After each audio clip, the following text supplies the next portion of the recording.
Today on Voice of the Valleys, an update to the story we talked about last episode, where a young migrant from the local asylum hotel, the Britannia in Canary Wharf, trespassed on a young lady's property. Turns out there was a lot more to the story, and we have a lot more to talk about with regards to police corruption and malice with regards to that.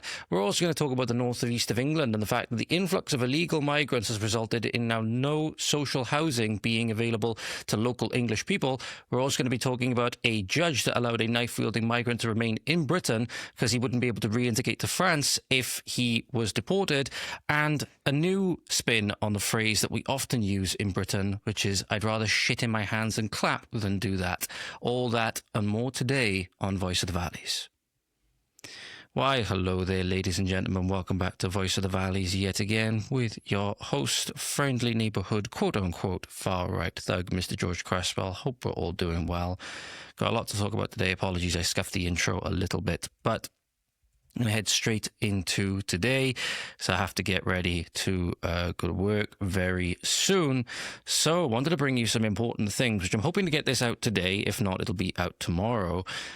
This came up on my X feed recently. First off, would love to just extend my thanks and my appreciation to those who like, share, comment, all of the lovely things on the videos, on the clips, etc. You'll have a series of clips coming out at regular intervals over the next couple of days from last episode and the episode before that. I realize I'm a bit behind on scheduling the clips on Rumble, especially. I haven't done a great job of, because it's hard. I understand why people pay so much for social media teams and upload teams and upload managers and stuff like that, because it's so time consuming, and just to get all the uploads done. When the video is all done, even just to get the uploads done, it's insanely difficult to keep track of them all, especially when you've got to cut it down into clips and try and put them all up on different social media platforms and all stuff like that. I can see why people who have the resources pay a lot of money for that kind of stuff. But this was posted on my X page recently. I'm going to read you something that was an update to the story from the Britannia Hotel, which we talked about last time. So if you remember the story from last time, the Britannia Hotel has become home to a bunch of illegal migrants, military-age males. And there was an incident where a young lady had her property trespassed into by this young male.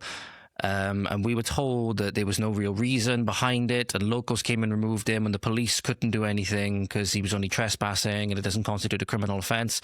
And later on then, they arrested the tenant of the property.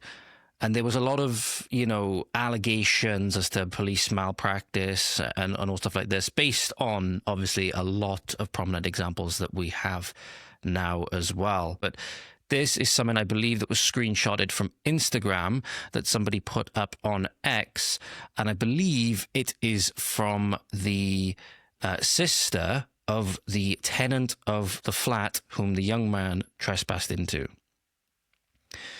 So we've got a lot of things to read. I'm going to read you the status and talk about it as I feel that I need to, but there's a lot of troubling things in this that we shouldn't be surprised that we're seeing now. We shouldn't be surprised that we're seeing these whatsoever. There's just more and more examples of the diagnosis when we already know the problem. Many people don't want to admit the problem, especially in areas like mine where things like this haven't made themselves feel, haven't changed or, provided the full scale of the problem yet. I'm struggling for words at the moment. My brain's not there. But because I live in an area where the problems are not as pronounced, right, as certain areas where you've had complete demographic change, you've basically had an ethnic cleansing of native British people in a lot of these areas, even in some of the big cities like London. You look at the big cities in Wales, for example, you see it clear as day. But in smaller towns, it's yet to make its presence known. Okay, but it is coming. It is coming, especially if Plaid Cymru get their way, as I'll show you later on.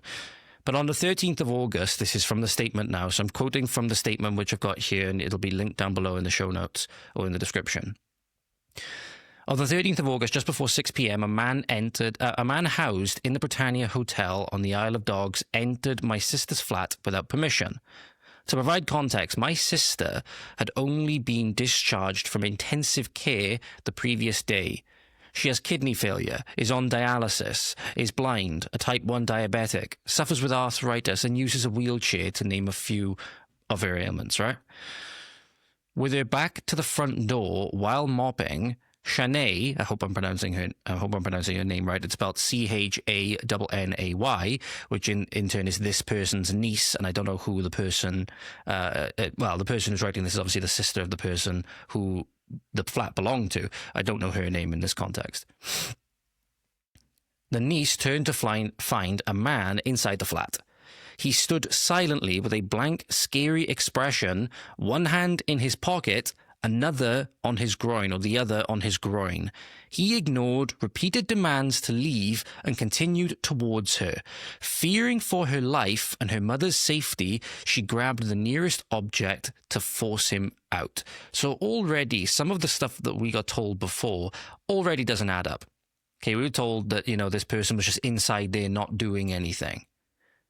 But quite clearly, and this is why I said, and I pointed out a double standard last time with regards to the undercover operation, that these things could very well be indicative of a further crime that's going to be committed, when they said that catcalling was apparently going to be an offence that is a preliminary to other things that are going to happen. Standing in the doorway with one hand, which is the only exit point outside of the window, I would imagine, is far more of a sign that something bad is going to happen and further offences are going to take place. And you'll understand that a lot of the things which I said last time, which in my opinion are basically just common sense, are corroborated by this lady's statements, as we'll get into later on. But you wonder, what's in the pocket? Could be a weapon. Why he's got his hand in the pocket? Could be a hand on the weapon, right? Ready to draw it. Why has he got his hand on his groin? He's fixated on something, and his hand is obviously taking over with an automatic gesture, right? Most likely. So it's quite clear what this person, at least in my opinion now, was looking to do. Very lucky he didn't have chance to carry it out, right? The fact of the matter is, she had to grab a weapon to force him out. If that doesn't constitute now criminal trespass, I don't know what does. Once outside, members of the public intervened after seeing Shanay in distress. This is when the recordings start. Okay, so I would imagine that's when we saw the recordings of the police outside, for example. Go and check out number 43 if you want to go and see that footage, right? The man was detained through citizen's arrest whilst the police were called. The police arrived and swiftly dismissed the man's actions as trespassing, which is exactly what we saw in the video, not being a criminal offence, and informed us he will be returned to the hotel. Outraged, we walked to the hotel to protest his return. So, let's have a little bit of a recap. That's the end of the first part. We've got 4 of these to go through, by the way. That's one done. We've got 4 of these to go through. It's a lot of text to go through. This way, it shows not only the danger that you're in because of these people that we've imported en masse, right? And if you say that kind of stuff, if you say the kind of things that I'm saying now, be prepared to lose people in your social circle over, by the way, ladies and gentlemen, especially living in an area like mine. That the police were keen not to do anything. This speaks to the ideological rot, which is in the case of the police department, because they've gotten the victim and oppressor, the victim and criminal complex completely inverted, right? To the point now, again, we are showing sympathy to the criminal and cruelty to the innocent, and we are persecuting the innocent and allowing the guilty, allowing the criminals to go free. And this is why I can't understand how, when they were told this, they didn't seem to search the guy.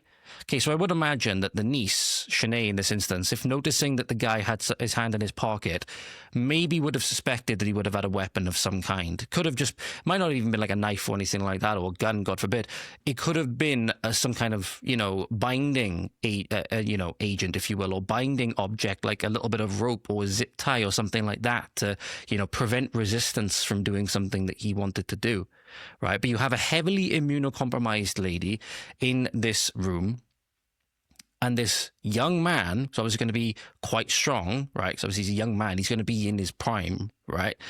Has turned up, and it's just 2 young girls there who, well, one young girl, and I'm not sure exactly how old the sister is, but one immunocompromised lady and one niece. They're not going to be able to do much. Make no mistake about it, outside of using an object or weapon of some kind, right? So smart for her to do.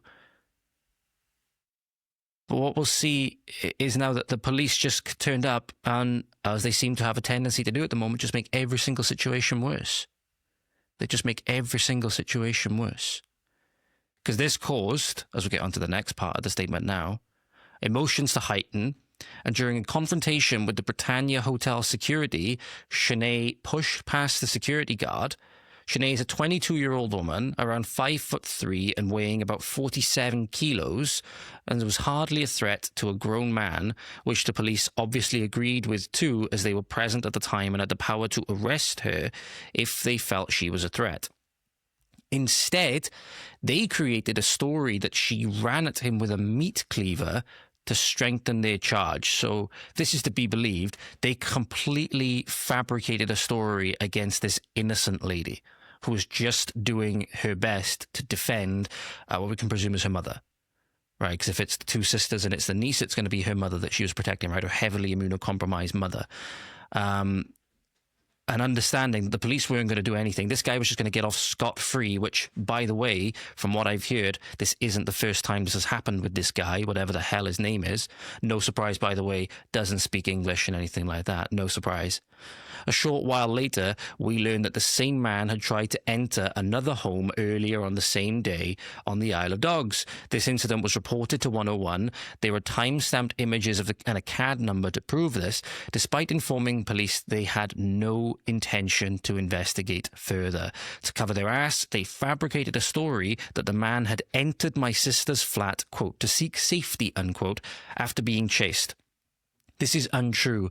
This man did not enter my sister's home distressed, and he did not ask for help, and he also failed to leave when asked. And I speculated that that might have been the case last time. I speculated maybe this guy was out walking. Okay, he shouldn't be in the country anyway, right? He shouldn't have ever been let in. He shouldn't be in here. But say he was out and he accosted some people that noticed him, and due to seeing all of the things that are happening in their country, they're angry, and they just wanted to take it out on somebody. Right? We're seeing the sad, very sad, natural reaction to these things, which is people are going to start hating these people, right? And violence is going to start to erupt. It's very sad. And he might have been seeking refuge. I speculated that might have been a cause last time, right? However, the actions would have been a lot different. If somebody was seeking refuge, wouldn't have had his hand in his pocket, hand on his groin. Both hands would have been up. And even if he might have been trying to use hand gestures to communicate if he can't speak English that well, right? He's, might be doing this, for example, like a pleading gesture. Obviously, that wasn't happening. So there is no reason, again, why the police are trying to cover for it in this way. Other than they are, as I've said time and time again, they're not on the side of the victims now. They're directly on the side of the persecutors. And they show what side they're on time and time again. Okay, not all of them, but certainly the ones at the top espousing this ideological corruption and disgusting rot are. Around 7:30 to 8 p.m., police pulled me and Shanae aside for a private conversation. They told us the man had been identified at the hotel, which, by the way, they still haven't released any, information about this guy, his name, where he's from, anything like that, right? As far as I know, they still haven't released anything. And apparently he's been detained, or he was detained, but they claim they couldn't question him as he wasn't cooperating and didn't speak English. They presented this as if they were taking real action, giving us false reassurance and making us believe they understood and sympathized with our situation. Let's get on to the next part straight away, ladies and gentlemen, because now you're going to see how they really did not sympathize with their situation. This was all just a lie and a ruse, as we've seen from the police time and time again. Later that evening, so that was about 7:30 to 8 o'clock. Now around 9:30, 9 p.m., so around an hour and a half to 2 hours later, the same officers returned to the sister's home. This the immunocompromised sister who's just been released from ICU, by the way, and it was obviously her daughter that tried to defend her from whatever this man was thinking of doing, claiming to update us. Instead, they gained entry under false pretenses, which is why you've got to be so careful now, ladies and gentlemen. You've got to be so careful, which is why people have been briefing me. Some people that I've spoken to on the podcast, some of the guests that I've had have briefed me on some of the things that I've got to be careful of with regards to, if the Stasi ever were to turn up at my door with the things that I'm doing now, for example. You have to be very, very careful. You have to be very, very careful. Especially when you open your door and you say, come in, because it's quite clear they'll use any pretense they can to get into you, to get into your home, right? So it would obviously look very, very bad if they came with battering rams and all stuff like that, for example. Remember, your home is private property, ladies and gentlemen. It is still at the moment anyway. And you should get yourself, skilled up rather on your rights and stuff like that. Maybe put notices on your doors. Maybe it's worth doing that anyway now, regardless of who you are and stuff like that, because it's going to be you at some point. It's going to be you at some point. Even if you're a zealous or regime zealot at the moment, it's going to be you. Make no mistake, it comes back to eat everybody. But they gained entry under false pretenses and arrested Sinead for assault and possession of a deadly weapon. Despite searching the flat, no weapon was found. They recovered a small amount of personal cannabis, which is the offence of Class B drugs. Whether that is medicinal, I do not know. But again, that's an offence. You know, you can't really say too much about that. You know, it's classed as a Class B drug, so you can't really say too much about that unless obviously it's some kind of medicinal use, right? But I'm not sure if we have that kind of stuff in the UK. I know in Canada they're very big on that. For the most part, you know, they have a lot of marijuana legalization for medicinal reasons and stuff like that. And I think you can get certain exemptions in the UK and stuff like that, medical use exemptions, all those kinds of things. I'm not an expert on that. I'm not going to speak to that. But whether it was a case of it was just a medicinal use, amount, I'm not sure. Sinead was shocked and confused as to why the same officers who had just shown her sympathy had suddenly turned against her. With two officers already holding her arms, another officer grabbed her by the neck. She panicked and kicked out in fear and accidentally kicked an officer, so they added an additional charge of assaulting a police officer. That's just disgraceful. That's just disgraceful because you have a 5'3", 47 kilo, for the sake of argument, let's just go with the person's measurements from before and say they're accurate. It does not take much to restrain that person, right? If you're genuinely trying, especially if you're a man. So they don't specify who the two officers are, but presumably she's not going to be posing that much of a threat. Why do you then need to go and grab her neck? Why do you then need to go and do that? There's no reason you should be doing that. She's already detained. There's no reason anybody else other than those officers who were detaining her should be putting their hands on her. That's a natural reaction, in my opinion. Not justifying violence against police or anything like that. Well, what are you going to do? You don't know this officer's intentions. We've seen that some of these police officers are the most evil people on the planet with the things that they've been in. The alleged officers that have been raping children in their cars and saying they'll give them back to the rape gangs if they say anything. There's good pretense for you to be very wary of police nowadays. You know, that they're politicized, enforcement arm. They're not there to protect and serve, at least not your interests. They're there to protect and serve government interests, and they'll do any evil thing seemingly to enforce the government interest. They're not here for the safety of society anymore. There's no justification for this, in my opinion. All this happened while my disabled sister was crying at her window, begging for me to come in and help her, unable to understand why her home was being searched or see what the officers were doing. So presumably this is where the video was that we saw before. Presumably it would have been around this time that the officers would have arrested Sinead, and the lady we heard speaking in that previous video was this woman's sister. She said it was my sister's flat that got broken into, right? So thinking back to that video now, ladies and gentlemen, the whole situation was so distressing to watch. My youngest niece was on the floor having a severe panic attack and now has a fractured foot from an officer treading on her foot during the chaos. Should seek any action they can against these officers, in my opinion. She absolutely should. This situation was handled poorly by inexperienced officers who lacked empathy from the very start and failed to protect my vulnerable family members, because all the empathy and humanity has been deliberately drilled out. They've been deliberately drilled out of our police force, and that makes it very, very scary. That makes it very, very scary, because that's exactly what they did in the Soviet Union. That's exactly what they did in Mao's China and all these other places, right? They drilled out any kind of humanity and empathy, right? Because it's only the regime that matters. Everything only matters in the context of the regime. And enforcing the regime's interest. Anybody who seems to be getting in the way of that is to be treated, as one of the red identities, from Mao's time, right? Anything goes at that point. So I hope that they can seek some kind of penalty from these officers, right? Because not only are they massively overstepping their bounds and acting like fucking bullies rather than, justice operatives, then now they've injured somebody, which could then result in them being, having effects for the rest of their life. in a completely preventable situation if it had been handled properly. So yeah, they should try and take them to the cleaners as much as possible. Maybe that's the only thing that's going to actually hurt the police things. They don't necessarily care about the bad press or anything like that. They're only going to care about it when they actually start suffering some material consequences, right? This ordeal is even harder to bear knowing Shanae's history. At 18 years old, she was the victim of a knife attack, slashed in the face by a man still on the streets. She lost sight in her left eye and has been struggling with PTSD and anxiety ever since.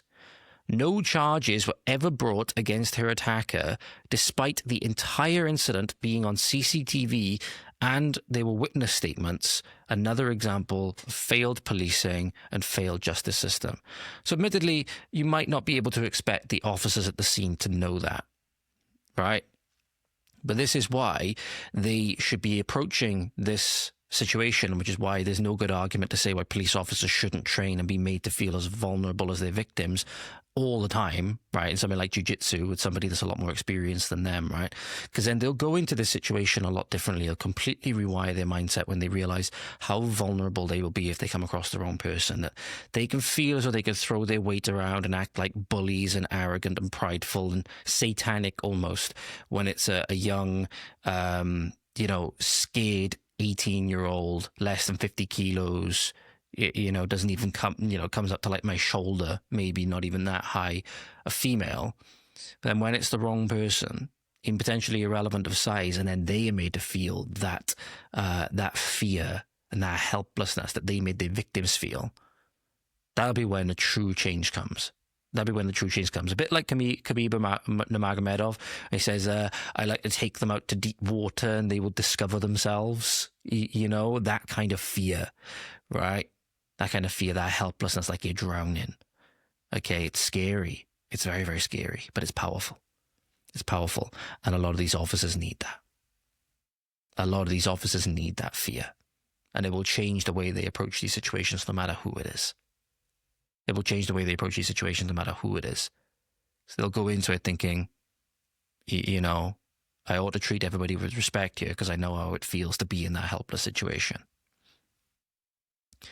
Shanae has since been remanded in custody until the 12th of December. So for defending her, immunocompromised mother and for then assaulting a police officer after she was assaulted herself, in my opinion, she's now remanded in custody till the 12th of September. Makes you think, what's going to happen to the mother now? She's a vulnerable young woman who cares for her full-time disabled mother, who cares full-time for her disabled mother.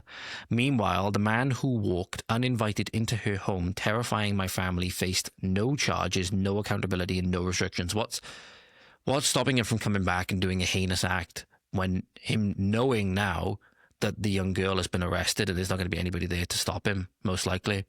What's stopping him from coming back and doing whatever heinous thing he's going to do with this immunocompromised lady that is basically easy prey? And we've seen there's no limits for these people. There's no limits for these people. They'll do absolutely depraved, disgusting things. All right? So now this lady from the police interaction, this immunocompromised lady, has been left in severe, potentially even mortal danger. It's disgusting. It's disgusting. And at the end of this paragraph on the statement, it says, terrifying my family, faced no charges, no accountability, and no restrictions. So much so, he went on to assault another person in the Hackney area. It says it all, doesn't it? My family has been left sickened, shocked, and deeply disappointed by the way Shanae has been treated.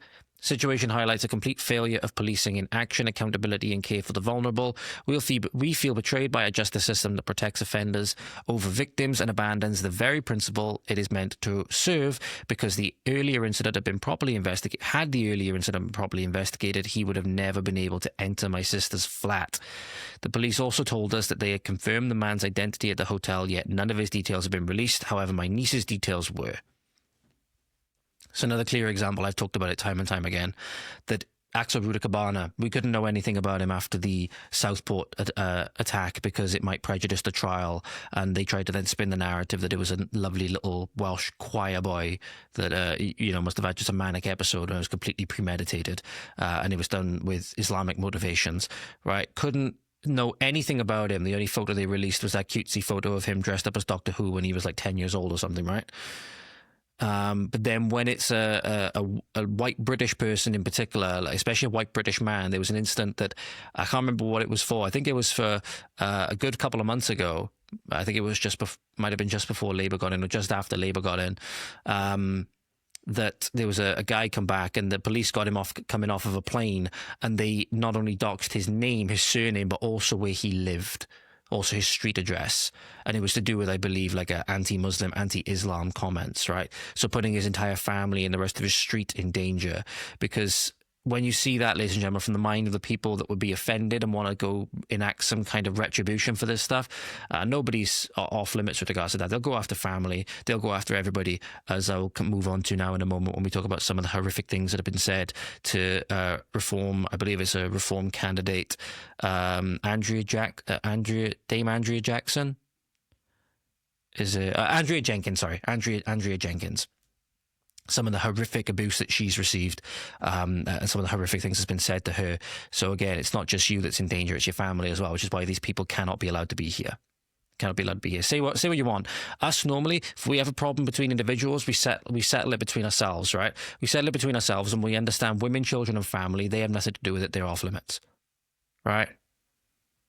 That's typically how we understand things. We've lost that grip and understanding in recent times, but that's typically how it was understood, right?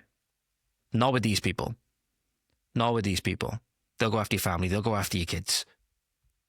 There's no honor with these people. There's no honor with these people whatsoever.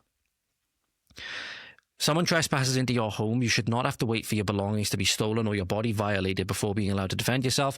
Every person has the right to feel safe in their own home and community. It's absolutely true. Like I said, the double standard is clear and evident, because when it was catcalling, quote unquote, against the undercover police officers or honking or whatever, the police came in and pulled them over and arrested 18 people for non-crimes because of the possibility or what it would indicate of a further crime being committed. But they did not arrest this guy for the same quote-unquote non-crime under the suspicion that a further offence could be committed when there is far greater suspicion for a further offence being committed with regards to this guy than there ever would be with a person whistling at a jogger as she runs past in see-through fucking shorts, right?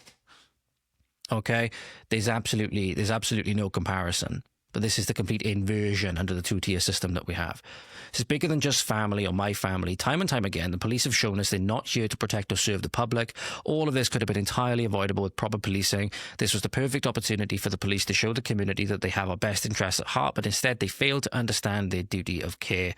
This is about an entire community left unprotected, all about lies told to cover up incompetence, about being abandoned by the very service we fund through our taxes. Yep. Absolutely. Absolutely. And it's just truly, truly disgusting. And this is the danger that happens when these guys are possibly the most important force, the most important public institution that needed to maintain their principles and needed to adhere to them, right? So reason why, again, that when dictatorial coups happen or whatever, that when a government decides it's going to turn evil, it's so dangerous because they have access to the police, they have access to the military, they have access to all of these things that have so much dominion and control over people's lives, and people have so little recourse to be able to deal with it when that happens. A gang of police officers turn up at your door. There's very little that you can do because they are backed with the legal authority and the ability to put you behind bars and separate you from your home and your family, potentially for life. Right? So they have a complete monopoly on force. If you have a complete monopoly on force, that's a massive, massive responsibility that requires you not only as a force, but as an individual to maintain virtue and to be accountable to something greater than that. Which is why ultimately this is not necessarily just a problem with any of the one political things that we have going on, with any of the myriad political issues going on. It's a problem that we've decided we don't want to be accountable to the Almighty anymore. That's the problem. That's the problem, because it bred pride, and pride has led to all of this. pride in thinking that we can just do whatever the hell that we want, basically, that we're accountable to no one. And to me then, as soon as you have pride, you have a fall coming right after. And all of the evil atrocities that have occurred throughout history pretty much have come from pride one way or another. Pride in thinking that you don't have to be accountable to anything bigger than yourself, right? And pride in institutions thinking that they don't have to be accountable to anything bigger than themselves, right? That's why. That's why pride is the chief. That's why pride is the chief of the cardinal sins. So, like I said, though, the kind of things and the kind of people that we brought in en masse, both legally and illegally, illegal being a far bigger problem in our context, these are some of the things that Andrea Jenkyns, whether you agree with her or not, whether you like reform or you don't, I don't like reform, right? I'll be brutally honest, I don't like reform. I think they're an absolute joke when they've basically reversed all of their big campaign policies that they made last year. And now when people are angry with them, now when the country's at more of a tinderbox ready to go than it ever has been, they decided they were going to come out with a t-shirt campaign, a football t-shirt campaign, where they put the leader's name on the back, and you tell me that it's not a cult. Put the leader's name on the back, and you tell me that it's not a cult, selling signed shirts for $99.99 a pop. Nah. Cult of personality dressed up as a political party. Nonetheless, members here, like Dame Andrea Jenkyns, the mayor of Lincolnshire, she's with Reform UK, right? She was at a conference recently and detailed some of the heinous things that had been said to her by, again, these groups that for some reason,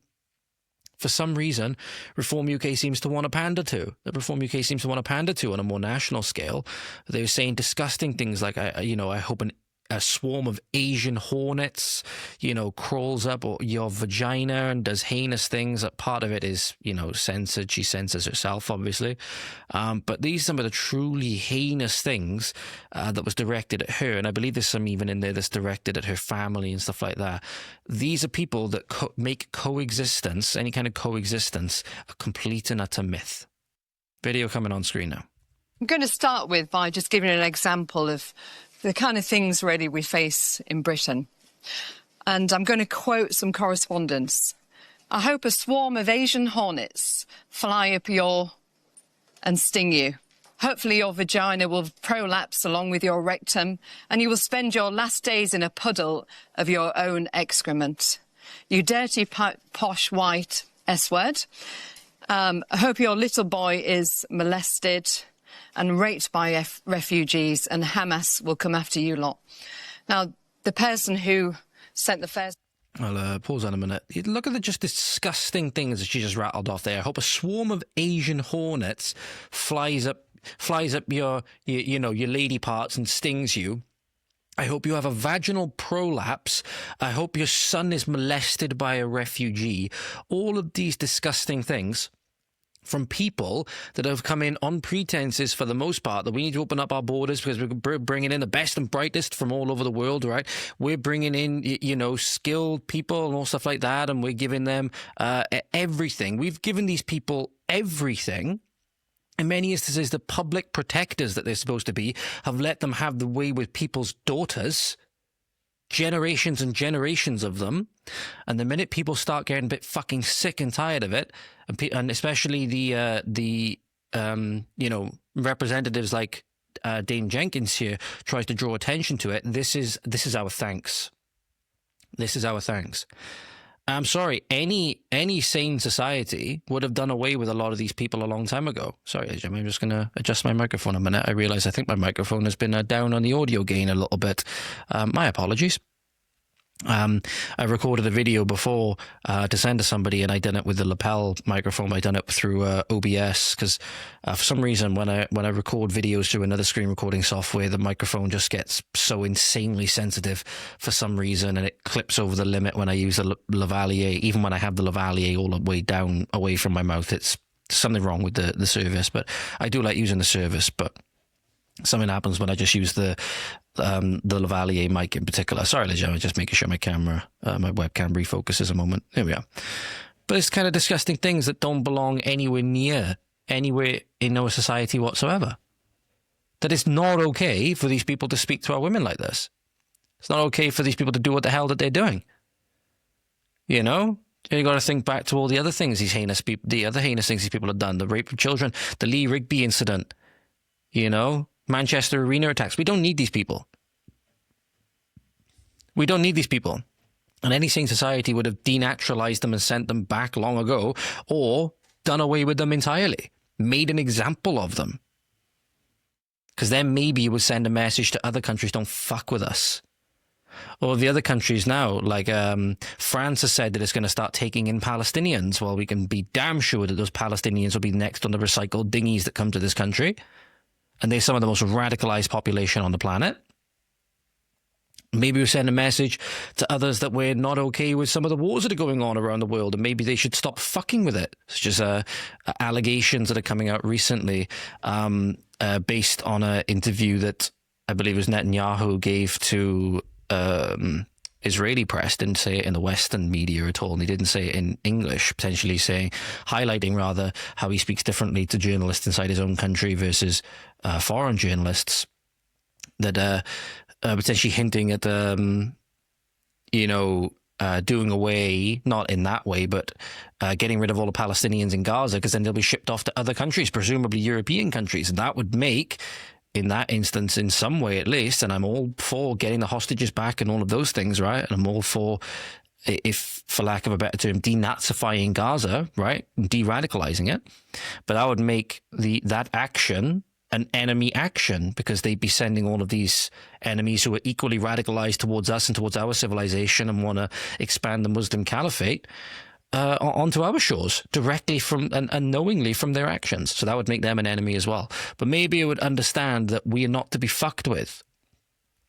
But as you see, ladies and gentlemen, we are a nation that seems to just be completely content with showing everybody our bare ass and telling them to have a little fucking go on it, in a self-flagellatory embarrassment in the name of diversity, equity, inclusion, multiculturalism, virtue signalling.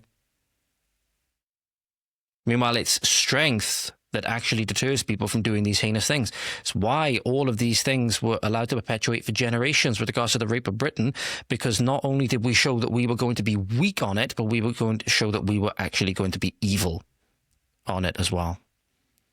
And that's because it takes strength to do the morally virtuous thing. It's not for sissies, as some people say. But this is just truly, truly disgusting. But make no mistake, these people mean it. That's the thing. These people mean it. And if they think that they can send this, and they think that they can do this to a dame of this country, somebody who's very high up, presumably a mayor, very high up in politics and in British society, it's no surprise then that they can do the heinous things that they did when it's just a working class British girl. I'm sorry if that makes you uncomfortable, but it's a fact. People have become so emboldened now. And a lot of people were showing that they never came here to benefit our society in the first place.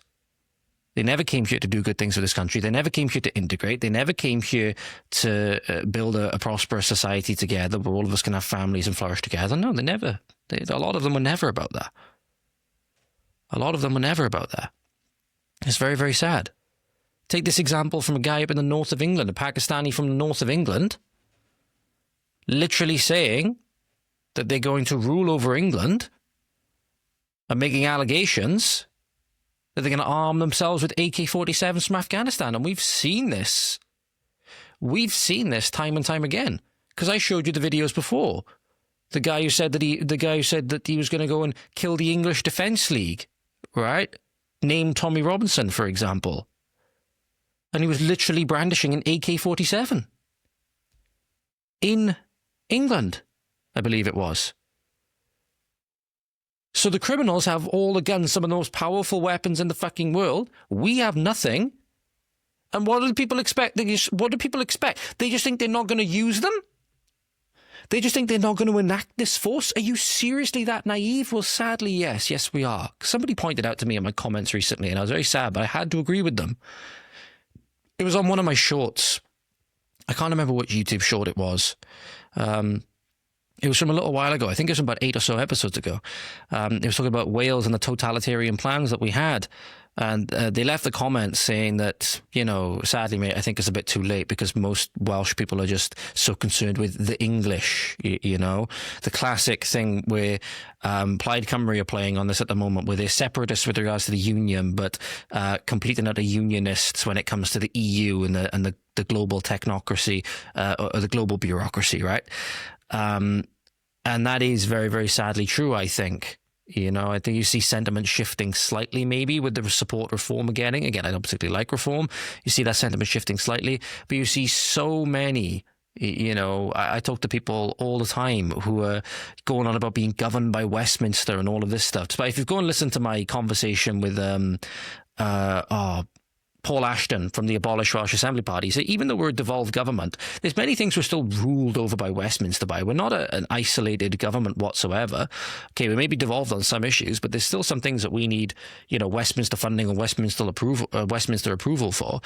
So you want separation from that. I think at this point, even with the tyrannical Labour government that they've got over there now, I still think would be a terrible, terrible decision, because we need to be united against the common enemy that is coming to us from the rest of the world at this point, right? We need to be united. We're a very tiny island whose government has turned on us. We have nowhere else to go. We need to be united in that threat. But so many Welsh people are being like, oh no, the petty rivalry we have with the English and all the rest of it. But like, we can worry about that. We can worry about singing, you can shove your fucking chariots up your ass when we survive this thing. That's what we can worry about. Because if the people at the head of the global institutions get their way, if Plaid Cymru globalists get their way, we won't be having any of that. Because you'll be speaking Arabic. You'll be speaking Arabic or Urdu or Hindi. Make no mistake about it. And you and your daughters and everybody will be subjugated and enslaved and the property of people like this. Why are Pakistani guys from up north so active? This is a genuine question because I don't have the answer to this myself yet. If you know, just comment it down below. We've got places like Manchester, Liverpool, Bradford, Alum Rock. Scratch that, bro. The entirety of Brum. These are wired differently, bro. You don't want to ramp with a Pakistani guy from up north, man. These lot got AK-47s straight from Afghanistan, bro. I didn't even know these lot had things on Smash until I started hearing like Caps, Reki, K Mooney, Milo, people like that, bro. They're talking absolute grease. You wouldn't even be able to tell from appearances like G Bugs from Bradford. And then me living in London the past 23 years of my life, bro, I've never seen a Pakistani talk so much badness in London before, man. And it doesn't even come down to a majority thing because we have a large demographic of Pakistanis in London as well, bro. Like we got Hooton, Norbury, the whole of East, Upton Park, Green Street, Ilford. Yeah, Ilford is basically the Alum Rock of London, bro, but you'll never hear the Pakistani guys kicking off over there, bro. In fact, if you want to take it there, most of the members, you know, Droford, if you take it like back in the day, bro, most of the members, they were black people. So you don't really hear about the Pakistanis in the criminal world too tough, which is great. We love that. Shabash. Tumbare ache larke ho. So you catch that at the start there, ladies and gentlemen. You catch that at the start. He's saying, especially up north, and make no mistake, when he says it's not such a big problem down south or anything like that at the moment, it's very soon will be. Very soon will be, because they're all motivated by the same ideology, you know, and the same motivations. They're already up in the north now. They're armed. They're armed like an army. I covered this before in the Peak District, or I said before in the Peak District, they are training and they are taking this seriously. The government wants to do nothing. The government wants it, if anything, because the more people that are taken out in this conflict that will be broken out, the more of them that will likely be not voting for the regime that are just done away with, right? They're seeing it as their demographic has to go in and do whatever they want, so hopefully they'll vote for them, or under the pretense of voting for them. They'll take out other people of the other demographic who will not vote for them. So all of this is a ploy to ruin democracy, using democracy and using now what is going to become violent strife. I made no mistake, if you think governments are above this, you are very illiterate of history. You're very illiterate of Russia. You're very illiterate of Cambodia. You're very illiterate of anywhere else, of North Korea, of Mao's China. If you think they're not above just offing millions of people to get what they want, you are truly, truly naive. You're truly, truly naive. And you need to start reading a history book. You need to understand. I covered this before. I believe it might have been when I was talking about it on the other podcast. And I highlighted the danger of socialism. danger of socialism when you look at Mao's China, and I think the total of people killed by socialism, which is often, you know, people say more, people say less, but I use the ballpark figure of 100 million. You could kill enough people in that. So, sorry, 100 million killed, right? You could fill Wembley Stadium up over 1,111 times with the dead bodies. Imagine Wembley Stadium is the biggest sports venue in the UK, 90,000 capacity, 90,000 seating capacity. You could fill that up over 1,100 times before you ran out of bodies. I'd done the math on it a good while ago. So make no mistake, some rivers of blood are coming. And it's just the fact of the matter is that many entire communities will need to be removed. I hope as peacefully as possible. I hope as peacefully as possible.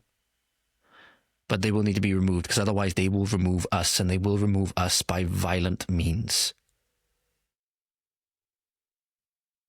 And then you'll have horror stories like this, which happened in Nashville recently. Nashville, which is often seen as one of the nicer places in the US, but they had a true horror story that happened recently. Certain Mohamed rapes a woman to death on the steps of a church. So let me show you this guy. Imagine this guy, if this will load, being the last face that you ever see as you're getting violated viciously on the steps of a church. Just imagine it. And that's the last face you ever see. Mohamed. In Nashville, firefighters stumbled onto the scene of a pure horror on Nolensville Pike. Mohamed, 39, was caught in the act of raping an unconscious woman on the sidewalk outside of a church. As firefighters pulled up, he was trying to pull her pants back on. They detained him on the spot. The victim, a 34-year-old Nashville woman believed to be homeless, was rushed to Vanderbilt University Medical Center, but died shortly after arrival. She is being identified through fingerprints. This was posted 2 days ago, by the way. I don't know of any updates that are happening at the moment. Surveillance footage shows the woman can barely be able to stand. Let me try this again. Surveillance footage shows the woman barely able to stand before collapsing on the church steps. Me thinking what else was going on. Maybe, obviously, homelessness sadly goes hand in hand with a bunch of other things, right? It goes hand in hand with drugs, hand in hand with all manner of different things. It should make you angry, by the way. It should make you extremely angry when you hear horror stories like this. And then you understand that recently a mother of 6 was evicted from her home to make room for an Afghan family, right? And since at least seemingly been made homeless, and the government is now outright evicting citizens from their homes to make room for foreigners, so foreigners can be given their homes and they be made homeless. That should make you fucking angry. Mohamed sat beside her, groped her, and as she groped her, she tried to push him away, then dragged her to the ground and raped her repeatedly until her body gave out. Mohamed is charged with 4 counts of rape. His bond, $300,000. Why does he even have a bond? Right? Why does he even have a bond? Even a predator caught in the act in Tennessee law, a man who raped a dying woman to death on church steps, still gets a price tag for his freedom. It's truly just goes to show that all across the world, how broken things are, how evil things are, how much evil exists in the world. I don't see how people see this and then think, fucking hell, evil does exist. True evil does exist. And that if true evil does exist, there must be an opposite that exists. And maybe that's where rejecting that was where all our problems started. And, there's a story about that. And then this happened in Illinois. If you think that these people's attitudes are anything like our own, you need to have your head checked, because you look at things like this. A Muslima arrested for assaulting a man she accused of quote-unquote Islamophobia. She tells cops they had to bow down to her. Bow down and kiss my fucking feet. That's what she told them. Well, that's not what she actually told them, but that's the attitude. Right? Where's the... Oh... I was hoping for more of an article Hang on a minute. Is there more? Oh. Hang on, I thought there was more of an article. Okay, so we do have a linked video clip, ladies and gentlemen. So there wasn't an article linked on that, but you'll find it on Jihad Watch link down below. But you'll also find this video clip linked down below as well. It's a body cam footage from a police officer dealing with this at the time. Shows Reem El Al-Dieri, who you say there, being arrested in Illinois for reportedly assaulting a man she claimed was quote-unquote Islamophobic, and that's obviously a phrase that's made up for political purpose. You know, if you're concerned about the fact that a certain book, which these people take as gospel and as religious law, that commands your death and subjugation, or death and or subjugation under you paying protection money to them whilst you are subdued and embarrassed, if you think that's in any way a bad thing, you're Islamophobic, by the way. That saying that because she was a Muslim, the police were going to pay if they didn't arrest the white guy, and these are some of the most racist people on the planet as well, for all the stick that we get about supposed racism and stuff like that. These are some of the most racist people on the planet. You want to see some of the things that these people say about black people, like Africans and stuff like that, right? And then saying that the police should bow down to her and listen to her orders. Deputies responded to the Kane County DOT lot for what looked like road rage with a splash of street theater. The victim said a blue Prius driver, later ID'd as Reem M. Al-Dahiri, tried to run him off the road, soaked him in his car, and took a few swings. Out of nowhere, a guy in a blue Toyota behind me, rushing me to I don't know where in this neighborhood, okay? I'm not crying to you. Are you listening? That's your people. He's white. So the guy is white and that's his people. And look what they're doing. They're making it look like that I am the one that... They're making it look like that I am the problem. I am not the problem. Okay. Did you approach him at all? He approached me, and then he ran in his car and closed the door, and that's when I had water, and I threw the water at him. I threw the water. Why'd you throw the water at him? But he got in his car. Why'd you throw the water at him? Don't tell me his car when he came over. I'm from New York. Reem's version featured a tailgater, an assassination plot, and Islamophobia claims, minus any actual weapon. Me? Are they gathering to protect me, or are they gathering to protect their own white people? Because if that's the case, you gotta pay for the Islamophobia. I haven't even met the other guy yet. I do not care. Right? You're manipulating the system. All right, you know you cannot manipulate the system. So. Right. Okay. Hey, so, ma'am, you're gonna be under arrest for assault, okay? Assault? Yes. What assault? At this point, just put your hands behind your back. I did not assault nobody. Put your hands behind your back, please. So you She admitted to trying to throw water over him. That's not how it goes. Yes, it does. I did not assault him. I did not assault These people him. think they can do no wrong. Because I'm Muslim. And that will be duly noted in the report, okay? Islamophobia. You know that, right? Wow. You are. Because you had a chance there to bow down to me. You There it don't is. bow down. I was waiting for it. And to listen to my orders. You have a chance. There it is. There it is. I knew it was coming. I knew it was coming. Honestly, guys, this is fucking ridiculous. This is fucking ridiculous. These people think they can come to our countries and dictate. Well, in fact, in Britain, they have. In many instances, in some areas of America, they have as well, right? Because, weak Americans like Tim Waltz and people like that have been so keen to give their country over to these people. For there was that arrogance and that pride on display that you can go to a foreigner's house and say, you have to bow down to me. Can you imagine if anybody, just go to the next town over. Imagine it was you. You go to the next town over. And imagine the shame that you would feel if you went into somebody's house or you're driving through their community, you got into an altercation with somebody and you threw water on them or threw water over their car, whatever it was, you assaulted them. And then you said to any person there, whether it's a homeowner or whether it's police or whatever, when you get arrested, no, you had the opportunity to bow down to me. Can you imagine the shame that you would feel? Now imagine these people feel no shame whatsoever. These people feel no shame whatsoever.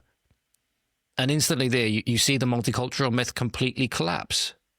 Because there will be one culture within the system that will dominate the other. And basically multiculturalism is basically saying that you cannot have a culture that in any way,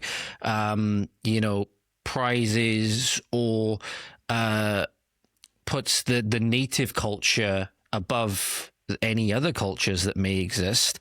And so the other cultures that are coming in are simply going to take over. That's the logical endpoint of what's going to happen. And that's what we're seeing. Because multiculturalism, anytime you dilute your support of your own culture, something else is going to come in and take over. Something else is going to come in and take over. And these people are more than happy to do that. These people are more than happy to do that. This woman sees not an ounce of shame or ounce of any wrongdoing when she says to this American in America that he has to bow down to her. That should tell you everything you need to know about these people's mindset. And it should tell you everything you need to know about the mindset of politicians that want to give your country over to them, like the Plaid Cymru types, the Plaid Cymru globalists in nationalist clothing. And this is why, ladies and gentlemen, like I said, especially if you live in these areas, you need to get your children out of school. You need to get your children out of school. I am not shitting you. I shit you not, quite literally. Because this was in Carnarvon, it's a Plaid Cymru constituency. And it is a nursery, a taxpayer-funded nursery, where it may look all cutesy and innocent. When you understand about this culture, it is not. And funnily enough, it is all women within this nursery that are happily going along with this, right? As George Orwell said, the most zealous adherents to the party orthodoxy and want to root out any unorthodoxy are women. They were putting your nursery children in hijabs, presumably without notifying the parents. And if the parents had anything to complain, they would likely then put in a call to social services to have the child removed, right, because of intolerance and whatnot. But this is a taxpayer-funded nursery. I'm going to show you the images now because all the children's faces have been blurred out. This was posted on the Doge Wales page. Oh, pardon me. On the Senedd Waste page, and I would imagine it was actually Senedd Waste that probably censored these images, because as I spoke about before, politicians will happily put your children's identities out there in this marketing, in this propaganda. They won't censor your children's faces whatsoever. I spoke about the Lib Dem person that took a bunch of kids to Parliament to campaign for open borders in direct contradiction to their best interest in safety, right? So here you go. Here's the image of your young children in this nursery being put in hijabs, and you can see the teachers there in the background, or the nursery staff there in the background of the image on the left, that are all the more happy to go along with this colonization. It's truly, truly disgusting. But Plaid Cymru want more of this, because Plaid Cymru want to try and pander, as the UK Labour, as the Welsh Labour as well, to a foreign voting bloc. All of them want to. It even seems that Reform want to as well. And why do I speak to parents when I say that you are so important and you need to get them out of school when it comes to this? Because you guys need to be the first line of defense. Not only do you need to be the first line of defense, we need to cast off the myth from feminism that fathers and mothers are equally, equally dispensable. Equally dispensable, that you can have, either two of one or two of the other, and the child's not going to come out in any way negative, right? Now, from what I've heard, I watch a lot of the Michael Knowles show, so this is what I'm going to be referencing at the moment. I don't have any studies to hand on this, but he's been very vocal and talking about research from studies that go back even, quite a few decades even, showing that there was 80 criteria that the children were measured on from same-sex parents, and that out of 80, 77 were worse when it came to same-sex parents versus opposite-sex parents, right, when it comes from nuclear family background. And then in recent times, for political reasons, they tried to cook the books, right? They tried to cook the books to try and push this political narrative, which is why people that are going about science now, like I'm one of the biggest supporters of science whatsoever. I don't believe that everything we've taught has been a lie. But those now who, they were massive pushers of quote-unquote data before, and they were evidence-based, that they won't highlight the corruption that's going on. Don't want to talk about the corruption that's going on. It ruins their credibility a lot, particularly with regards to the, a lot of people kicking up a fuss at the moment with regards to the lab-grown meat stuff, right, which I'm not particularly hot on whatsoever. But to push this sort of liberal agenda, we've seen how much the scientific enterprise has been politicized, even when those same voices tried to convince us that it wasn't. I've heard a lot of voices that I looked at before, not with disdain or anything like that, but with a lot more of a healthy skepticism than I did before. I still believe a lot of them are very good, even though I might disagree with them on politics and stuff like that.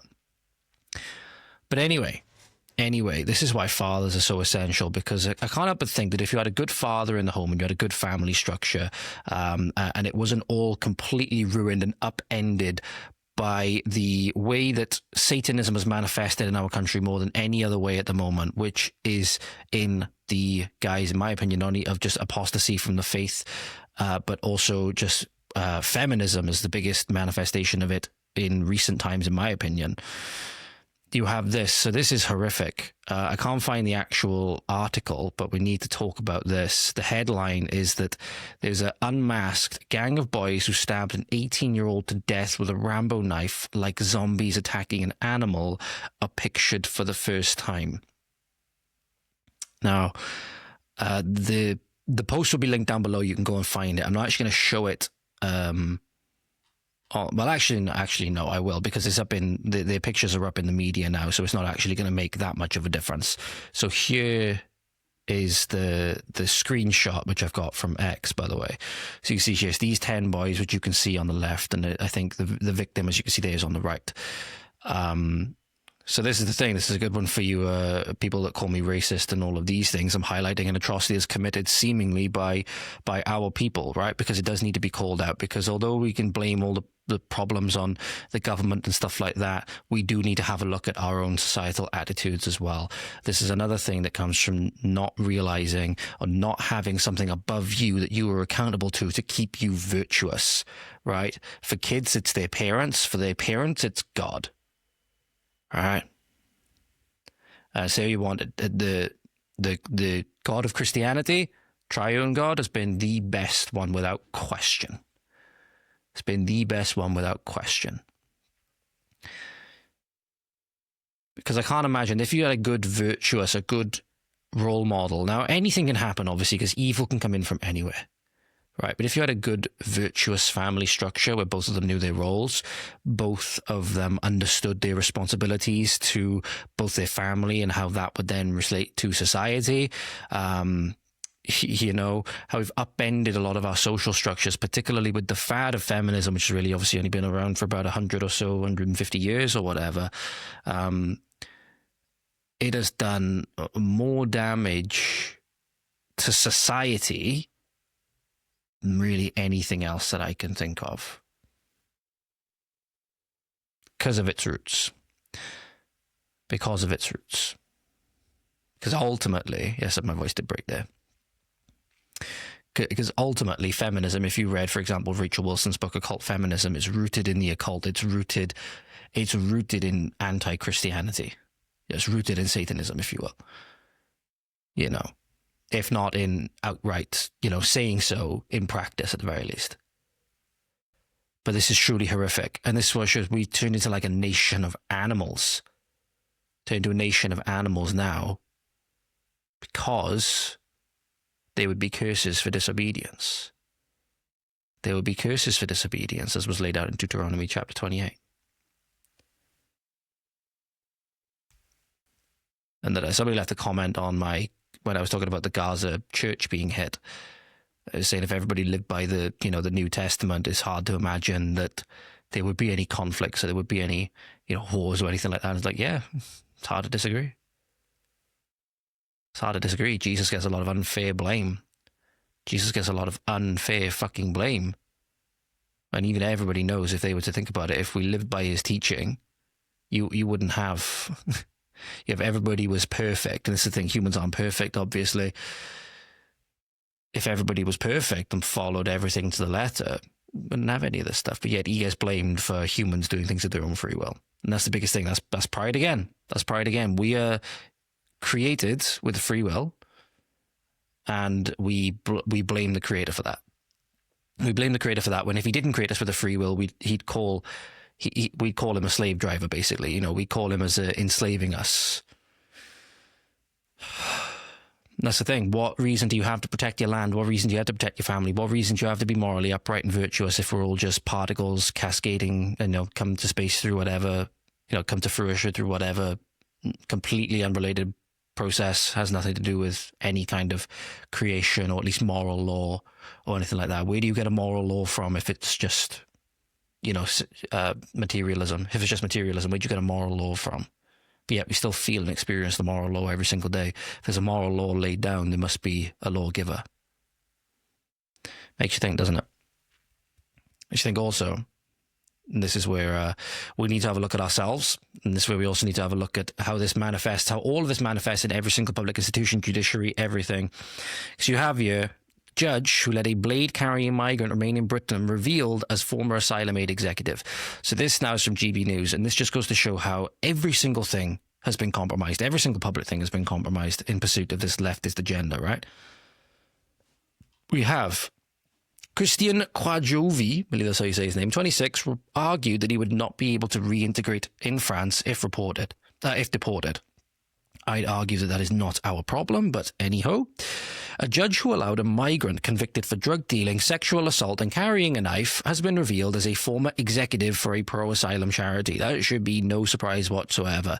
No surprise either that it is, very likely in this instance, a liberal, certainly female, presumably. Fiona Beach deemed that Christian Quadjovi was not a threat to the British public. He's just been convicted, mind you, for drug dealing, sexual assault and carrying a knife. But he's not a threat to the British public, ladies and gentlemen. He's not a threat. He's not a threat. That's just you being bigoted and racist and all manner of different things. The French-born criminal has spent over 963 days behind bars in UK prisons, but he's not a threat, mind you, since arriving in Britain at the age of 10. Miss Beach was revealed by The Sun to be a former director at Asylum Aid, and that's why she says that he's not a threat, because she's on the ideological side that wants to ruin this country.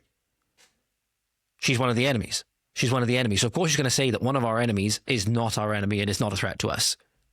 She wants to believe that, and she obviously believes it. She obviously believes it. Just why should he have to be housed here at taxpayer expense? Whether it's in social housing or whether it's in prison. Shouldn't be here. Ship him the fuck back out.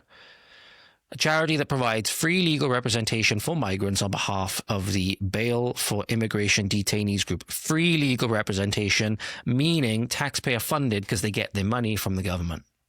So you're funding keeping these people in our land. You are funding it, i.e. the taxpayer. So that's thinking about how your money is being used to directly harm you. And you're being told that you're racist or you're this, you're that for objecting to it. The judge was a director for Asylum Aid between September 2004 and February 2007. She stepped back from the role after being made a part-time judge in December 2006. Shouldn't something like this disqualify you from being a judge? You gotta think, surely something like this would disqualify you from being a judge because you have to have questions about your impartiality. You have to have questions about your impartiality, and then no surprise when she's a judge, she rules. What was it? She ruled to let him stay in Britain, to not deport him. So quite clearly, she's acting on her ideological biases. So surely that should have been a thing when she was being appointed as a judge.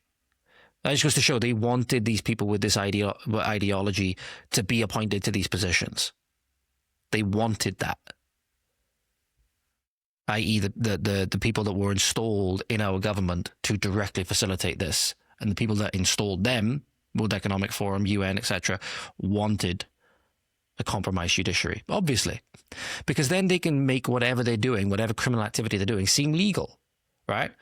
Our governments, as Michael Franzese has said time and time again, are just a criminal enterprise at this point. They're not working for us. They're working on behalf of foreign interests. They're working on behalf of global interest, and they're actively persecuting their own people as a result of it. So they're more akin to a mafia crime family they are to an upright government, but this is how they get away with it. They get away with it by making their illegal activity legal. And I spoke about that with Rob Kagenvan. Just put me in the mind of my interview with Rob Kagenvan a long time ago. He said because they done a illegal... what was it? They used an illegal search filter for something when we were talking about disgusting crimes that had been committed in Guernsey against I don't believe the victims were either young women or older teens. I can't remember exactly how old they were, or if the stuff we were talking about specified their age. They'd had horrific crimes committed against them, some of them sexual in nature. But when we're talking about how the police deal with these sorts of things and the corruption within their police department, they were using an illegal filter to filter for complaints. And then once they got found out, all they did was legalize the use of the filter. That was the amendment which they came up with. They just legalized the use of the filter. So they got caught on doing something illegal, then rather than not do that thing when they said they were not going to do it anymore, they just made it legal. So that's how our government's got away with so much, because they've made it look legal. We should be more outraged than we seriously are. We should be more outraged than we are. It's truly, truly sad. We should be more outraged than, as I said before, when that mother of six got kicked out of her home, right, which I've yet to be able to find the article for. So they say that GB News has wrote an article about it. I can't find any GB News article about it or any clip about it. But the northeast of England, remember we talked about the north of England before when we're talking about the armed militant Pakistanis up there, has now run out of social housing stock due to the influx of illegal migrants. There are no homes left for families in need, according to this post on X, which has quoted ITV News. So, again, I can't fully corroborate this at the moment. Maybe I'll be able to get and read the article in time. I have to get going now, so I'm going to quickly round this out. It's truly, truly awful. It's truly awful. But it's all been by design. It's all been by design. And our political system has been compromised in so many ways. And Americans are learning this as well. Americans are learning this lesson at the moment, especially with regards to Muslims in particular, and how they are taking advantage of their electoral system, how they're taking advantage of their democratic system. And make no mistake, this will be happening in our country as well, which is why we need to get rid of mail-in voting. We need to get rid of mail-in voting. Okay, maybe with certain exceptions. I don't know if people physically can't get out of the house, if they're elderly and immunocompromised or whatever. But even then, you get somebody to vote on their behalf. There's no surprise that you see daughters or carers or whoever it be, saying, "Oh, do you want to vote for these people, Granny?" Even though they probably wouldn't vote for them. They just want to, vote for the party that they want and make it look like they did. But this is an example, literally, of ballot stuffing caught on camera. And it's something that the left in particular swore was never happening, but it quite clearly is. And odds are it's happening in this country as well. Muslim City Council member Abu Musa was caught doing what Democrats swore never happened. He stuffed a mail-in ballot box with dozens of ballots. Literally, there's a guy here, gets out the car, stuffs this mail-in ballot box with dozens of ballots, presumably fake ones. Are just obviously they're going to have one name on the ballot in particular, in order to swing the election, right? But done dozens and dozens of fake ballots, and now he won his race last week by 76 votes in Hamtramck, which I believe is in where this area is. I'm not sure where exactly it is. Detroit, make no mistake. Yeah. Say no more. It's in Detroit. Now as an all-Muslim city council. But here is that footage for you, ladies and gentlemen, literally of the scam taking place right in front of your eyes. New video obtained by Local 4 shows a black pickup truck pulling up outside Hamtramck City Hall in the middle of the night, just days before the primary election. All of a sudden, the lights turn on inside the truck. That's when you spot 3 men inside, including what appears to be Council Member Abu Musa in the back seat, the same council member who is seeking re-election right now. The video then shows the driver getting out and stuffing absentee ballots into the drop box. The only problem? They don't all fit. He then starts pushing them in before reaching for 2 more stacks. The whole time looking around to see if anyone is watching. After about 2 minutes, the group drives away. And get this, Local 4 found that it happened again, only 4 days later. Happened this time, again. A different car pulling up with what appears to be the same council member in the passenger seat. He then starts handing bundles of ballots to the driver, dropping off 3 large stacks. City election results show Musa received 1,129 votes during the primary, making him the top contender for city council in November. Michigan State Police confirmed the videos are part of an ongoing investigation. It all comes just days after 2 Hamtramck City Council members were charged. There we go. They were charged with election fraud, by the way, where I cut that video off. I just said they were charged with election fraud. Tells you all you need to know. I'm glad the Americans are learning this, because they're going to be the ones now that are going to be leading the way with sorting these problems, because our government doesn't want to sort them. It's going to be pressure from the Americans in particular that get our government to do anything, as we're seeing with regards to Ofcom or Ofsted, whichever one it was, tried to file some action against 4chan recently, and 4chan basically told them to fuck off because we're an American company, right? It was one of our agencies said that, look, we want basically a fine of £20,000 for content that we don't like, and it's going to be daily penalties occurring thereafter unless you comply with our online safety bill. And 4chan basically said, look, we're an American company. We're not subservient to you. We're not going to do anything. This is going to be brought up in American court. and we're going to seek any representation that we need. We're going to seek to take all the action that we can. Basically, them telling us, our tyrannical government, thankfully, to go fuck themselves, to go screw themselves, right? Which is good, which is exactly what we need. It's going to be, sadly, other governments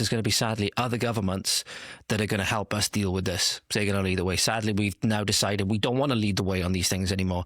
We led the way all across the world with the fucking empire, and, for all its ills, massively technologically advanced the world. And in many ways, a lot of areas that were part of the empire, that are no longer part of the empire, have massively regressed since then. And a lot of people don't want to admit that, but it is true. But again, we are more concerned with self-flagellation and, castrating ourselves in every way that we can, seemingly, because this is something that happened recently as well. There was something that happened all across the country recently called Operation Raise the Colours, which is where in many constituencies, all around England in particular, they were raising Union Jacks and St. George's crosses, Operation Raise the Colours, right, on lampposts, on any area that's public, right, and on private property as well. Some people obviously have private flagpoles and mounts on their houses and stuff like that. I'm hoping to get one in the near future. But they were raising British flags and English flags in protest, right? And that's a sad thing. You're an occupied nation when raising your own flag is a sign of protest, right? That's how you know you're an occupied nation. You're raising your own flag and it's seen as a sign of protest. But council authorities, because they're so concerned with community relations, of course, are now taking down those flags. So your authorities, which you pay for, right, are now being tasked, your fellow countrymen, in many instances, being tasked with taking down your own flag. Not to mention all of the ideologically rotted brains, particularly of boomers, that are going around and taking them down as well. There's obviously a lot of the boomers are suicidally empathetic and perfectly okay with the colonization of their country, because as Richard Tice said, they're not going to be around to see it. It's going to be their grandkids, and it's going to be their kids' grandkids and great-grandkids that have to suffer the consequences of that. So they can go fuck themselves, right? They should have no say in any of this anymore. But anyway, this is it on video from the Daily Mail. Council authorities are now going down and taking down English flags. Bear in mind, you erect any other kind of flag. You had Pakistani flags going up on flagpoles recently because it was quote-unquote Pakistani Independence Day. You had the same with India. Nothing said whatsoever. The minute it's natives that want to raise their own flag, it gets taken down. This is how you know you're dealing with a tyrannical regime, ladies and gentlemen, when stuff like this happens. So as you can see, they're going out, they've got a big long pole, and they clipped down the St. George's Cross. The St. George's Cross, obviously, the flag of England, right? So let's see if it'll play again now. But this is the thing, they council men, they're wearing high vises, right? And they've got the equipment to cut the flag down, and they cut the flag down. But the thing is, people are not going to stand for it. They're just going to go back and put those flags back up again, and they'll do it as many times as they have to. But this is the thing. This is where you know you're living in an occupied country. So a government that's been occupied and is choosing to occupy us on behalf of foreign interests. In many instances, obviously, the foreigners that come over and do it as well. But where you put your own flag up and it's seen as a sign of protest, that is how you know you're dealing with an occupied area or occupied country. In many instances, people don't want to admit it. It's occupied by hostile forces. Make no mistake, it's coming for all of our communities unless we do something. Make no mistake, if you live in a community like mine where it's not so evident at the moment, there's other infestations that take place, as we've seen, pride infestations and stuff like that. But again, it will be coming one way or another. Make no mistake, as I said, especially if Labour implied get their way. But again, what makes you think what would normally be the institution that would stand up to things like this, or stand up to evil and stuff like that? It seems to have sadly been co-opted as well. It would be the church, right? The church, the pillar that entire communities at once upon a time would have been built around. This is something I had to bring up on the show recently. With all the stuff we're talking about, seemingly the moral cowardice, moral rot within the church. This is very, very sad to see. So this is Deacon Nick Donnelly, again. And this is 2 years ago. So this is under Francis's pontificate. And it says here, it's an article from EN News, and this is very, very sad. This is very, very sad to see. This is very, very sad to see. And it has to be brought up because, again, the church should have been a bastion against all of this evil that's been happening, but seemingly has been all too keen to go along this, globalist, utopian vision, right? And especially with Francis in particular, even going back to Vatican II, obviously a lot of people have become disillusioned since then, but going back to even Francis in particular, which he's obviously liberal by Catholic standards. He was liberal by Catholic standards. And if you even have any, Catholic, worldview or whatever, you're classed as like the farthest of the far right nowadays, right? Especially if you are socially conservative or socially Catholic and stuff like that. I think those values are good.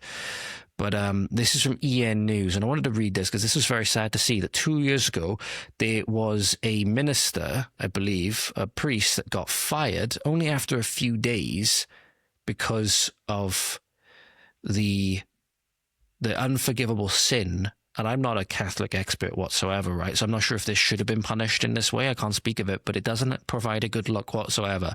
That because he was doing the traditional Latin Mass, until recently, I believe was the universal way that the Catholic Church would do Mass, right? It'd be done in Latin, it'd have certain rites and certain rituals that would be done a certain way, right? And I believe that changed sometime relatively recently. I know the church that I've been to and go to doesn't do the traditional Latin Mass, right? But this guy chose to do it. As far as I know, there's nothing wrong with doing it, and it's the way that it was done for a long time before this, right? But it was Father Tate Cameron Schroeder. He earned a doctorate in canon law at the Opus Dei University in Rome and went on to serve as a pastor and judicial vicar in Madison Diocese, Wisconsin. It turned out that he had committed a quote-unquote unpardonable sin in that then the Washington nuncio alerted the Holy See a few days after Schroeder's appointment that he had occasionally celebrated the Roman Mass, another term for traditional Latin Mass, I believe, for groups of pilgrims in Rome. And after this revelation, I can't explain why, obviously, but Schroeder then had to resign. This is truly, truly sad because Nick Donnelly pointed out that there was person by the name, I believe it's Mesger, as they say it, person by the name of Kaposi, again, I believe some kind of another minister, I'm not sure what this abbreviation stands for, was arrested by Vatican police at a cocaine-fueled homosexual orgy he organized at Cardinal Coco Palmerio's apartment.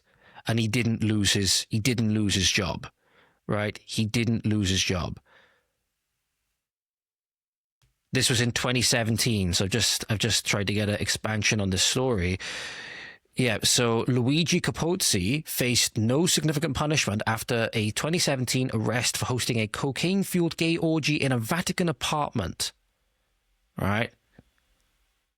It's truly, you can't make this up. You can't make this up. So a guy celebrating the traditional Latin Mass, which for some reason the practice was restricted by Pope Francis 2021, he got fired, right? It's still a Catholic tradition, even if the Pope has decided that for some reason not to do it. I'm not sure why. But then apparently you don't lose your job if you have a cocaine-fueled gay orgy in a cardinal, mind you, a cardinal's apartment. And you wonder why so many then become so disillusioned with the Catholic faith in particular, and they see it as weak. And in many instances, they see it as evil. They see it as being co-opted by a very evil force. And it is persecuting seemingly devout Catholics that, for whatever reason, using their own judgment, would celebrate the Mass a slightly different way. But in a way, at least I can't speak why Pope Francis restricted it, obviously, but not doing anything that seemingly would be massively wrong. But yet you don't punish somebody who was arrested by the police at a cocaine-fueled homosexual orgy in a cardinal's apartment. You don't even get rid of the cardinal that organized this and allowed his apartment to be used for this. Again, it speaks to moral cowardice seemingly at the heart of the church, which is very, very disconcerting, because where are people supposed to turn? It does make the case a lot more for orthodoxy. You've got to think about it. It does make the case a lot more for orthodoxy. And as I think we're seeing a lot more at the moment, that a lot of people are not only just turning to the Catholic Church, but they're also seeing this and thinking, maybe it is the Catholic Church, the true church, so to speak. And Andrew Wilson is another Orthodox commentator. He's said time and time again that, look, it's not that we don't want unity with the church, but it's the Catholic Church that needs to come back in communion with us. We don't actually want to go back into communion with them because they are the ones that did all these things. At least that's what it is from some Orthodox perspective, right? I'm not an expert on that, but you got to think, for people that want to come back to the faith, this is very, very confusing and very, very scandalous indeed. All right, it makes you think, hang on, why would I bother when this is the leadership? This is the leadership? Why would I bother? But it's all the more important that it does, because the church is so important. The church is so important to our society, and we cast off the church at our own peril. We casted off the church at our own peril. And this is, if this video works now, this is a very disturbing video indeed. That's where I'm going to end it up for today. And why, again, this encapsulates why.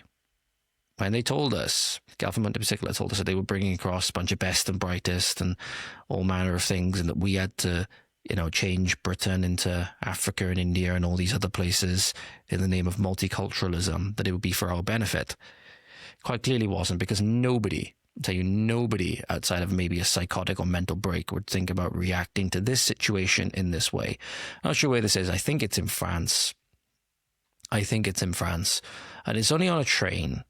And a train inspector asks for tickets of, appears to be an African, maybe it's, whatever area of Africa he's from, but maybe he's from a slightly different area of the world, either way, from that sort of area. Not what you would typically associate with a native European or native Brit or anything like that, not somebody of like a Anglo-Saxon descent or anything like that, or Celtic descent. And what happens is, asks for a ticket, and the guy literally defecates into his own hand and then presents that hand to the ticket collector as if that's, you want this? And there's no words. There's no words to describe this. Bonjour, titre de transport s'il vous plaît les gars. Monsieur s'il vous plaît, titre de transport s'il vous plaît. Oui, je comprends pas, j'ai trop mal au ventre. Alors pas de soucis, mais moi il faut juste mon titre de transport et tu...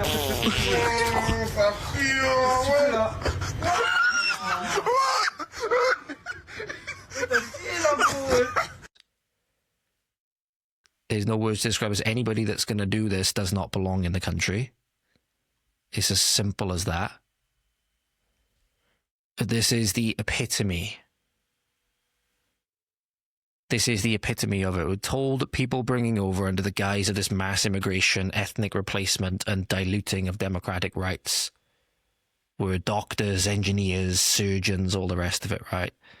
The best and brightest. Well, here's one of them.